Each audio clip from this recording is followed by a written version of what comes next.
அதிகாரம் 23. இதோ பெலிஸ்தர் கேகிலாவின் மேல் யுத்தம் பண்ணி களஞ்சியங்களை கொள்ளையிடுகிறார்கள் என்று தாவீதுக்கு அறிவிக்கப்பட்டது. அப்பொழுது தாவீது, நான் போய் அந்த பெலிஸ்தரை முறிய அடிக்கலாமா என்று கர்த்தரிடத்தில் விசாரித்ததற்கு கர்த்தர், நீ போ, பெலிஸ்தரை முறிய அடித்து கேகிலாவை ரட்சிப்பாயாக என்று தாவீதுக்கு சொன்னார். ஆனாலும் தாவீதின் மனுஷர் அவனை நோக்கி, இதோ நாங்கள் இங்கே யூதாவிலே இருக்கும்போதே பயப்படுகிறோம். நாங்கள் பெலிஸ்தருடைய சேனைகளை எதிர்க்கிறதற்கு கேகிலாவுக்கு போனால் எவ்வளவு அதிகம் என்றார்கள். அப்பொழுது தாவீது திரும்பவும் கர்த்தரிடத்தில் விசாரித்தபோது கர்த்தர் அவனுக்கு உத்தரமாக, நீ எழும்பி கேகிலாவுக்கு போ, நான் பெலிஸ்தரை உன் கையில் ஒப்புக்கொடுப்பேன் என்றார். அப்படியே தாவீது தன் மனுஷரை கூட்டிக் கொண்டு கேகிலாவுக்கு போய் பெலிஸ்தரோடு யுத்தம் பண்ணி அவர்களில் அநேகம் பேரை வெட்டி அவர்கள் ஆடு மாடுகளை ஓட்டிக்கொண்டு போனான். இவ்விதமாய் கேகிலாவின் குடிகளை ரட்சித்தான். அகிமெலேக்கின் குமாரனாகிய அபியத்தார் கேகிலாவில் இருக்கிற தாவீதினிடத்தில் தப்பி ஓடுகிற போது அவனிடத்தில் ஒரு ஏபோத்து இருந்தது. தாவீது கேகிலாவுக்கு வந்தான் என்று சவுலுக்கு அறிவிக்கப்பட்ட போது தேவன் அவனை என் கையில் ஒப்புக்கொடுத்தார்.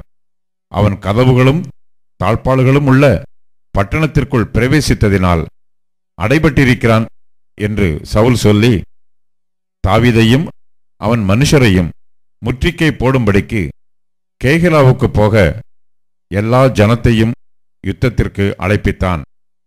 தனக்கு பொல்லாப்பு செய்ய சவுல் எத்தனம் பண்ணுகிறான் என்று தாவீது அறிந்து கொண்டபோது ஆசாரியனாகிய அபியத்தாரை நோக்கி, ஏபோத்தை இங்கே கொண்டு வா என்றான். அப்பொழுது தாவீது, இஸ்ரவேலின் தேவனாகிய கர்த்தாவே, சவுல் கேகிலாவுக்கு வந்து என் நிமித்தம் பட்டணத்தை அழிக்க வகை தேடுகிறான் என்று உமது அடியானாகிய நான் நிச்சயமாய் கேள்விப்பட்டேன். கேகிலா பட்டணத்தார் என்னை அவன் கையில் ஒப்புக் கொடுப்பார்களோ? உம்முடைய அடியான் கேள்விப்பட்டபடி சவுல் வருவானோ?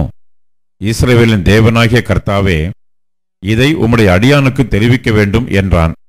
அதற்கு கர்த்தர், அவன் வருவான் என்றார். கேகிலா பட்டணத்தார் என்னையும் என் மனுஷரையும் சவுலின் கையில் ஒப்புக் கொடுப்பார்களோ என்று தாவீது கேட்டதற்கு கர்த்தர் ஒப்புக் கொடுப்பார்கள் என்றார். ஆகையால் தாவீதும் ஏறக்குறைய 600 பேராகிய அவன் மனுஷரும் எழும்பி கேகிலாவை விட்டு புறப்பட்டு போகக்கூடிய இடத்திற்கு போனார்கள். தாவீது கேகிலாவிலிருந்து தப்பி போனான் என்று சவுலுக்கு அறிவிக்கப்பட்டபோது தான் புறப்படுகிறதை நிறுத்திவிட்டான். தாவீது வனாந்திரத்திலுள்ள அரணான ஸ்தலங்களிலே தங்கி சீப் என்னும் வனாந்திரத்தில் இருக்கிற ஒரு மலையிலே தரித்திருந்தான். சவுல் அனுதினமும் அவனை தேடியும் தேவன் அவனை அவன் கையில் ஒப்புக் கொடுக்கவில்லை. தன் பிராணனை வாங்க தேடும்படிக்கு சவுல் புறப்பட்டான் என்று தாவீது அறிந்தபடியினாலே தாவீது சீப் வனாந்திரத்திலுள்ள ஒரு காட்டிலே இருந்தான். அப்பொழுது சவுலின் குமாரனாகிய யோனத்தான் எழுந்து காட்டில் இருக்கிற தாவீதினிடத்தில் போய் தேவனுக்குள் அவன் கையை திடப்படுத்தி, நீர் பயப்பட வேண்டாம், என் தகப்பனாகிய சவுலின் கை உம்மை கண்டுபிடிக்க மாட்டாது. நீர் இஸ்ரவேலின் மேல் ராஜாவாய் இருப்பீர். அப்பொழுது நான் உமக்கு இரண்டாவதாயிருப்பேன். அப்படி நடக்கும் என்று என் தகப்பனாகிய சவுலும் அறிந்திருக்கிறார் என்றான். அவர்கள் இருவரும் கர்த்தருக்கு முன்பாக உடன்படிக்கை பண்ணின பின்பு தாவீது காட்டில் இருந்துவிட்டான். யோனத்தானோ தன் வீட்டிற்கு போனான். பின்பு சீப் ஊரார் கிபியாவில் இருக்கிற சவுலிடத்தில் வந்து, தாவீது எங்களிடத்தில் எஷிமோனுக்கு தெற்கே ஆகிலா என்னும் மலைக்காட்டிலுள்ள அரணிப்பான இடங்களில் ஒளித்துக் கொண்டிருக்கிறான் அல்லவா? இப்போதும் ராஜாவே, நீர் உம்முடைய மன விருப்பத்தின்படி இறங்கி வாரும். அவனை ராஜாவின் கையில் ஒப்புக் கொடுக்க எங்களால் ஆகும் என்றார்கள். அதற்கு சவுல், நீங்கள் என்மேல் தயை வைத்ததினாலே கர்த்தரால் ஆசீர்வதிக்கப்பட்டிருப்பீர்களாக. நீங்கள் போய் அவன் கால் நடமாடுகிற இடத்தை பார்த்து அங்கே அவனை கண்டவன் யார் என்பதையும் இன்னும் நன்றாய் விசாரித்து அறியுங்கள். அவன் மகா தந்திரவாதி என்று எனக்கு தெரிய வந்தது. அவன் ஒளித்துக் கொண்டிருக்கும் எல்லா மறைவிடங்களையும் பார்த்தறிந்து கொண்டு நிச்சய செய்தி எனக்கு கொண்டு வாருங்கள். அப்பொழுது நான் உங்களோட கூட வந்து அவன் தேசத்தில் இருந்தால் யூதாவில் இருக்கிற சகல ஆயிரங்களுக்குள்ளும் அவனை தேடிப்போவேன் என்றான். அப்பொழுது அவர்கள் எழுந்து சவுலுக்கு முன்னாலே சீப் ஊருக்கு போனார்கள். தாவீதும் அவன் மனுஷரும் எஷிமோனுக்கு தெற்கான அந்தரவெளியாகிய மாகோன் வனாந்தரத்தில் இருந்தார்கள்.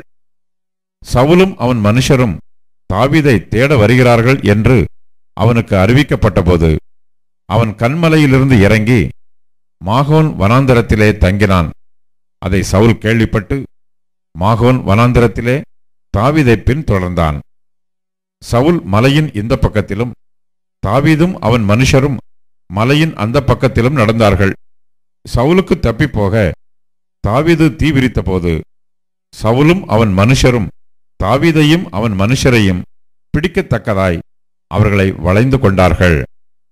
அந்த சமயத்தில் ஒரு ஆள் சவுலிடத்தில் வந்து, நீர் சீக்கிரமாய் வாரும், பெலிஸ்தர் தேசத்தின் மேல் படையெடுத்து வந்திருக்கிறார்கள் என்றான்.